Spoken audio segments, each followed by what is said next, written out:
대한민국 축구 국가대표팀은 10월 14일 오후 8시 서울 월드컵 경기장에서 2025년 10월 A매치 평가전에서 파라과이와 맞붙습니다.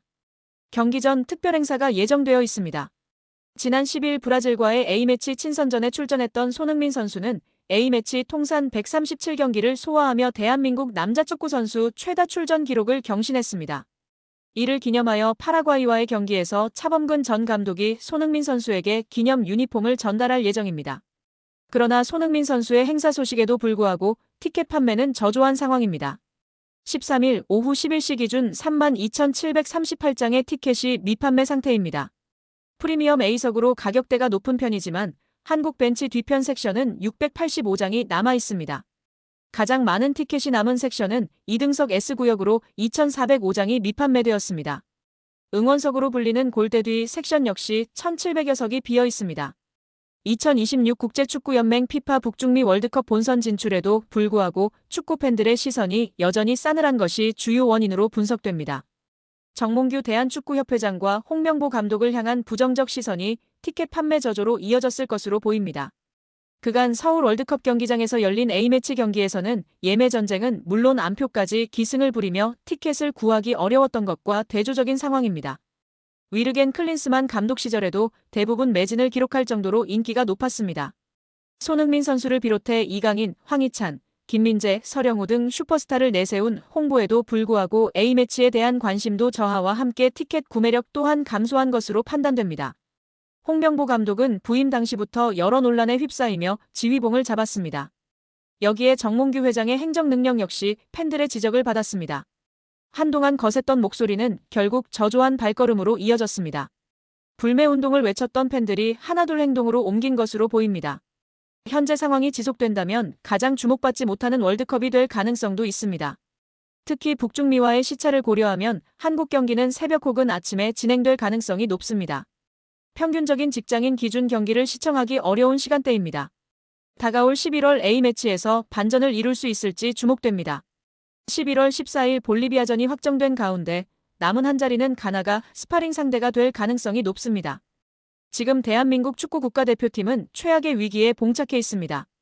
어제 브라질과의 친선 경기에서 0대5라는 충격적인 스코어로 무너진 것을 넘어 경기 후 홍명보 감독의 무책임한 발언이 기름을 부으며 팬들의 분노는 걷잡을 수 없는 수준으로 치솟았습니다. 이제 다가오는 10월 14일 파라과이전은 단순히 관중석이 비는 것을 넘어 축구 팬덤 전체의 국민적 보이콧으로 치달으며 한국 축구사의 초유의 사태를 예고하고 있습니다. 이 모든 사태의 중심에 있는 홍명보호의 현재 상황을 긴급히 진단합니다. 리포터 논평가 어제 서울 월드컵 경기장에서 펼쳐진 대한민국과 브라질의 친선전은 단순히 0대5 패배가 아닌 한국 축구의 현주소를 적나라하게 드러낸 치욕의 밤이었습니다. 경기 내내 브라질은 단단한 방패였고 대한민국은 그저 맥없이 허수아비처럼 휘둘렸습니다. 감독의 전술은 실종됐고 선수들은 갈피를 잃은 채 각자 도생하는 듯한 무기력한 모습이었습니다. 일방적인 경기는 90분 내내 팬들의 가슴을 답답하게 짓눌렀고 아무런 희망도 발견할 수 없었습니다. 경기장에는 이미 경기가 끝났음에도 자리를 뜨지 못하고 한숨만 내쉬는 팬들의 처절한 뒷모습이 가득했습니다. 이 참담한 패배 이후 기자회견장에 들어선 홍명보 감독의 발언은 분노한 팬들의 심장에 칼을 꽂는 격이었습니다. 그는 우리가 준비한 전술은 완벽했으나 선수들이 경기장에서 그 계획을 100% 구현해내는 데에는 분명한 어려움이 있었다고 운을 뗐습니다. 그리고는 경기 중 실수는 개인의 역량과 경험 문제, 결정적인 순간의 판단력과 침착함은 훈련만으로 채울 수 없는 부분이라며 패배의 모든 원인을 은근슬쩍 선수들의 역량 부족으로 돌리는 듯한 뉘앙스를 풍겼습니다. 이는 한마디로 감독인 나는 전술적으로 완벽했으니 모든 책임은 선수들에게 있다는 궤변에 불과했습니다. 이 발언이 터져나오자 축구 팬덤은 일순간 활화산처럼 폭발했습니다. 각종 온라인 축구 커뮤니티와 SNS, 그리고 축구 유튜브 채널의 댓글창은 그야말로 역대급 비난과 분노로 뒤덮였습니다. 경기 내내 벤치에 앉아서 대체 뭘 봤는가? 교체 타이밍도 엉망, 라인업도 엉망. 이런 무능한 전술 지시가 완벽하다고? 무전술로 무패 신화를 쓰려고 했나? 전술적 역량이 단일도 없는 감독이 어디 감히 선수 탓을 하는가? 대패의 모든 책임을 선수들에게 전가하는 비겁한 리더십. 저런 사람에게서 대체 무엇을 배울 수 있겠는가? 선수들의 잠재력은커녕 기존 역량마저 바닥으로 끌어내리는 마이너스의 손. 이게 국대 감독의 현실인가? 감독은 그저 퍼포먼스가 좋지 않은 선수만 탓할 뿐 팀 전체의 시스템적 문제나 자신의 안이한 전술은 언급조차 없다니 어처구니가 없다. 분노를 넘어 이제는 환멸감에 가까운 비판들이 본물처럼 터져나왔습니다. 팬들의 신뢰는 이미 바닥을 쳤고 축구대표팀을 향한 애정은 싸늘하게 식어버렸습니다. 이러한 분노는 단순한 온라인상의 여론몰이를 넘어 며칠 앞으로 다가온 10월 14일 파라과이전에 대한 전국민적 외면으로 확산되고 있습니다. 이미 파라과이전 티켓을 구매했던 수많은 팬들은 온라인 커뮤니티에 자신이 구매한 티켓 사진을 인증하며 피 같은 내 돈 주고 산 티켓이지만 저 감독과 저 경기력은 차마 볼 수 없다. 내 시간, 내 돈이 너무 아깝다. 라며 불참 선언 인증글을 쏟아내고 있습니다. 경기장 빈 좌석 하나하나가 곧 축구협회와 감독의 무능함을 꾸짖는 국민의 준엄한 경고장이다. 라는 댓글들은 수많은 좋아요를 받으며 공감을 사고 있습니다. 일각에서는 경기장에 가서 야유를 퍼붓는 것조차 아깝다. 가장 큰 처벌은 철저한 외면이다. TV 중계 시청률도 바닥으로 떨어뜨려 축구협회가 정신 차리게 해야 한다. 는 극단적인 주장까지 나오며 보이콧 움직임은 이제 단순한 팬들의 감정 표출을 넘어 한국 축구의 심각한 위기를 상징하는 사회적 현상으로 변모하고 있습니다. 이 모든 상황을 방관하며 여전히 홍명보 감독을 신뢰하고 있는 대한축구협회 또한 무능력하다는 비판의 화살을 피할 수 없을 것입니다. 과연 이토록 싸늘하게 돌아선 팬심을 누가 어떻게 붙잡을 수 있을까요? 그리고 며칠 앞으로 다가온 파라과이전, 텅 빈 관중석과 사상 최저 시청률이라는 치욕적인 기록이 현실화될지 한국 축구의 시계는 지금 멈춰선 채 깊은 절망 속에 잠겨 있습니다. 다가오는 파라과이전에서 한국 축구 국가대표팀은 3백 전술을 유지할 것으로 예상됩니다. 그러나 이번 경기는 반드시 승리해야 하는 중요한 경기입니다. 현재 한국의 피파 랭킹은 23위로 북중미 월드컵 2포트 마지막 순위입니다. 10월 피파 랭킹을 기준으로 월드컵 포트가 결정되는데 파라과이전에서 패배할 경우 24위 에콰도르와의 랭킹 차이가 크지 않아 순위가 뒤집힐 가능성이 있습니다. 북중미 월드컵 본선에서 조금이라도 수월한 대진을 확보하기 위해서는 이 포트에 반드시 진입해야 합니다. 따라서 이번 파라과이전에서 반드시 승리해야 하는 상황에서 경기가 예상대로 풀리지 않을 경우 3백 전술을 고수할지 과감하게 변화를 줄지 귀추가 주목되는 가운데 파라과이 축구 국가대표팀은 현재 아르헨티나 출신의 명장 구스타보 알파로 감독의 지휘 아래 새로운 도약을 준비하고 있습니다. 2023년 10월부터 파라과이 대표팀의 사령탑을 맡게 된 알파로 감독은 일명 소방수 역할로 팀을 재건하는 데 탁월한 능력을 보여온 베테랑 지도자입니다. 특히 그는 에콰도르 국가대표팀을 2022 피파 카타르 월드컵 본선으로 이끌며 그 지도력을 입증한 바 있습니다. 견고한 수비 조직력 및 실용적인 전술과 문제 해결 능력이 뛰어나다는 평가를 받고 있습니다.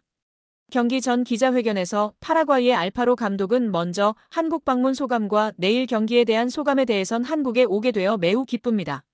서울의 아름다움과 이곳에서 느껴지는 축구에 대한 뜨거운 열정은 저에게 깊은 인상을 주었습니다. 내일 펼쳐질 대한민국과의 경기는 우리 파라과이 대표팀에게 매우 중요하고 흥미로운 도전이 될 것입니다.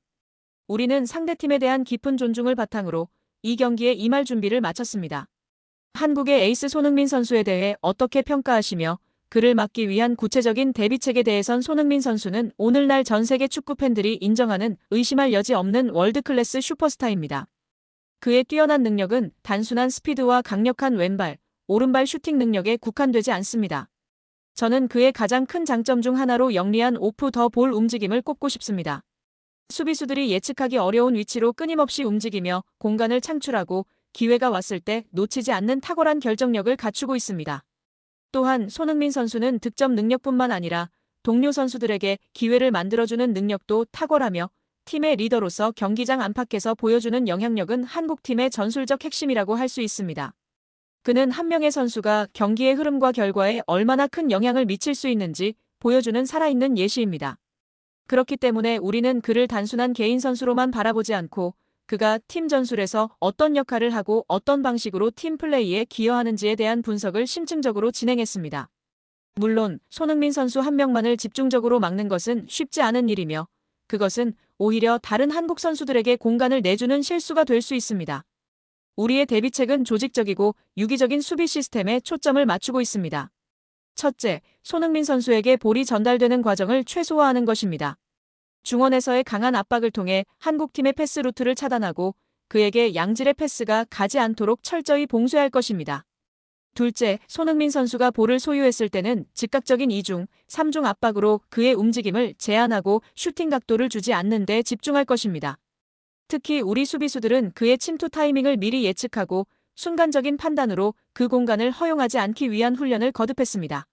셋째, 손흥민 선수의 주 포지션인 측면에서의 돌파와 중앙 침투를 모두 대비하기 위해 풀백과 미드필더, 그리고 센터백 간의 유기적인 커버 플레이를 간주했습니다. 단단한 수비 블록을 유지하며 그의 창의적인 플레이를 봉쇄할 준비가 되어 있습니다. 저와 우리 코칭 스태프는 지난 며칠간 손흥민 선수의 모든 경기 영상을 분석하며 철저히 준비했습니다. 저는 우리 선수들이 충분히 침착하고 지능적으로 이 위협을 관리할 수 있다고 믿습니다. 경기가 끝나는 90분 내내 높은 집중력과 규율을 유지하는 것이 중요하다고 생각하며 우리 선수들은 그럴 능력이 충분합니다. 대한민국과 파라과이의 역대 전적은 한국이 2승 3무로 앞서고 있습니다. 이러한 기록에 대해 어떻게 생각하시며 내일 경기에서 승리할 수 있다고 확신하는지에 대해선 역대 전적은 물론 중요합니다.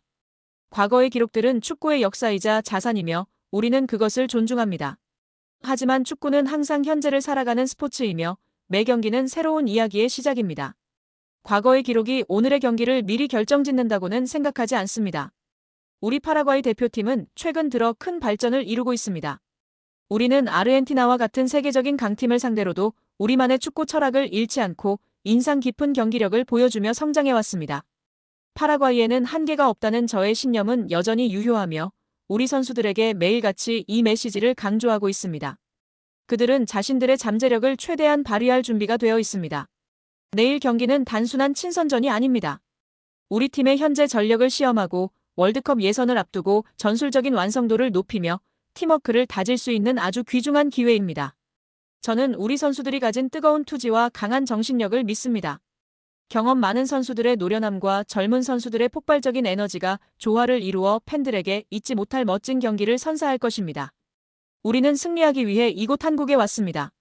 반드시 승리하겠다는 강한 의지와 철저한 준비로 경기에 임할 것이며 파라과이 국민과 팬들에게 자랑스러운 결과를 안겨주기 위해 최선을 다하겠다고 전했습니다.